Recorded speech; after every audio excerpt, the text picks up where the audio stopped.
बिस्मिल्लाहिर्रहमानिर्रहीम। कौन बना जन्नती पर मुश्तमिल सवाल जवाब का वीडियो आपके सामने लेकर एक बार फिर से हाजिर हूँ। मोअज़्ज़िज़ बहनों और भाइयों, इल्म दीन सीखते रहिए, इल्म दीन सिखाते रहिए और इल्म दीन घर घर पहुँचाते रहिए। अल्लाह जल्ल मजदहू की कितनी सुन्नतें मुबारक हैं? ऑप्शन ए 3 सुन्नतें, ऑप्शन बी 1 सुन्नत, ऑप्शन सी 2 सुन्नतें या फिर ऑप्शन डी 5 सुन्नतें।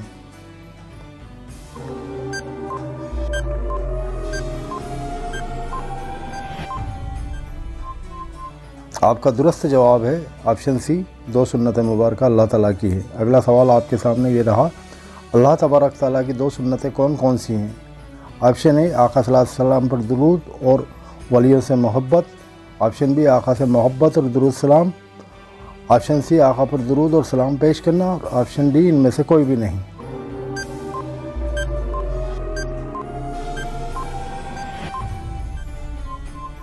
इसका दुरुस्त जवाब है ऑप्शन है आका सल्लल्लाहु अलैहि वसल्लम पर दुरूद और सलाम पेश करना और वलियों से यानी अल्लाह वालों से अल्लाह ताला मोहब्बत करता है और हम भी वलियों से मोहब्बत करते हैं और आका सल्लल्लाहु अलैहि वसल्लम पर दुरूद पेश करते हैं।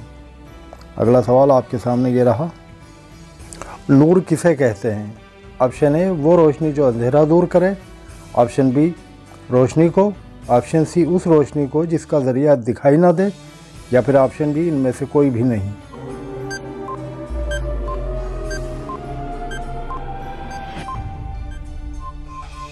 आपका दुरुस्त जवाब है उस रोशनी को नूर कहते हैं जिसका ज़रिया दिखाई नहीं दे, यानी नूर या नूर का ज़रिया हमें दिखाई नहीं देता, लेकिन जब नूर रोशन होता है तो उससे तमाम कायनात रोशन हो जाती है। अगला सवाल, इसराइल किस नबी को कहते हैं? ऑप्शन ए नूह अलैहिस्सलाम को, ऑप्शन बी याकूब अलैहिस्सलाम को, ऑप्शन सी ईसा अलैहिस्सलाम को और ऑप्शन डी मूसा अलैहिस्सलाम को इसराइल कहते हैं।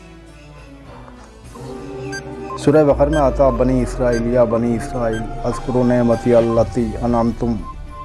आपका दुरुस्त जवाब है ऑप्शन बी याकूब अलैहिस्सलाम को इसराइल कहते हैं। इसके पीछे वाक़या यूँ है, कुरान मजीद की तफसीर में आता है सैयदना याकूब अलैहिस्सलाम अपने अयाल को लेकर हिजरत फरमा रहे थे। रास्ते में एक जिन मिला, उसने आपको ललकारा, आपने उस जिन से कुश्ती लड़ी और सुबह से शाम हो गई, आप शिकस्त नहीं खा रहे थे और शाम को उसको शिकस्त दे दी जिनको। तो उसने आपको कहा था तुम इसराइल हो। इसराइल सीरियानी ज़बान का लफ्ज़ है और इसरा कहते हैं वली को और ईल कहते हैं अल्लाह को, तो तुम अल्लाह के वली हो, उसने ये कहा था।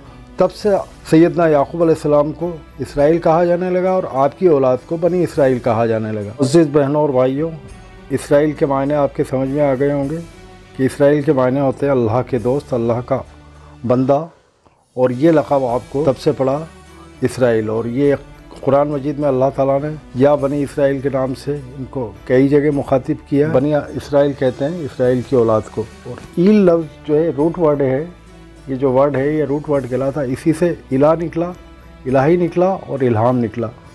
तो इस किस्म की बहुत खूबसूरत जानकारियाँ आपको हमारे वीडियो पर मिलती रहेंगी। अगला सवाल आपके सामने, सूरह बकर में जिस गाय को ज़िबा का हुक्म अल्लाह ताला ने दिया, बनी इसराइल ने वो गाय क्या कीमत में ख़रीदी थी?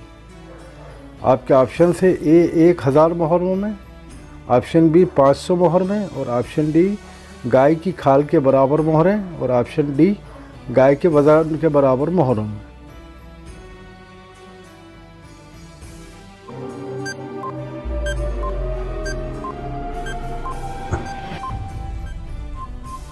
इसका दुरुस्त जवाब है ऑप्शन सी गाय की खाल के बराबर मोहरें। अगला सवाल आपके सामने, जब कोई मस्जिद नज़र आ जाए तब क्या पढ़ना चाहिए? ऑप्शन ए दुरूद शरीफ, ऑप्शन बी बिस्मिल्लाह शरीफ, ऑप्शन सी औज़ बिल्लाह या फिर ऑप्शन डी कुछ भी नहीं, खामोश रहना चाहिए।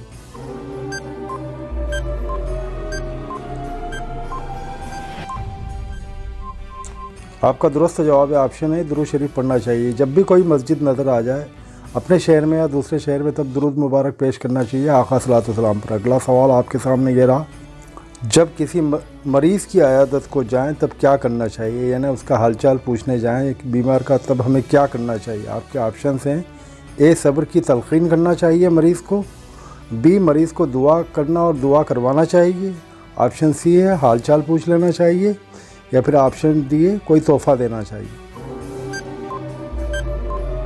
वैसे इसके 2 दुरुस्त जवाब रहेंगे।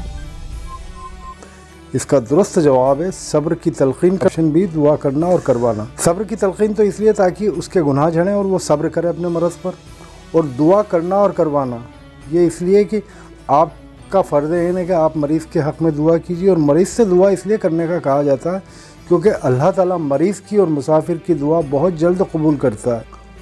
तो मरीज़ से और मुसाफिर से अपने हक़ में दुआ करवानी चाहिए, क्योंकि मरीज़ और मुसाफिर दोनों तकलीफ़ में रहते हैं।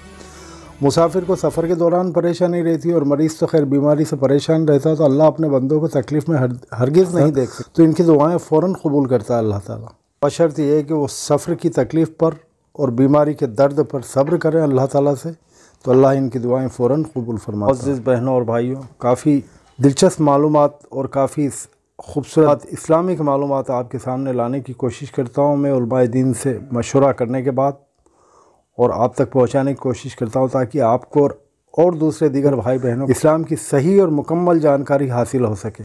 तो हमारे चैनल से जुड़े रहिए, इल्म दीन सीखते रहिए, इल्म दीन सिखाते रहिए, इल्म दीन घर घर पहुँचाते रहिए। अल्लाह आपको और तमाम आलम इस्लाम को अपनी हिफ्ज़ व अमान में रखे। अल्लाह आपकी तमाम खुशियाँ और हाजतों को पूरी फरमाए। आमीन, अल्लाहुम्मा आमीन।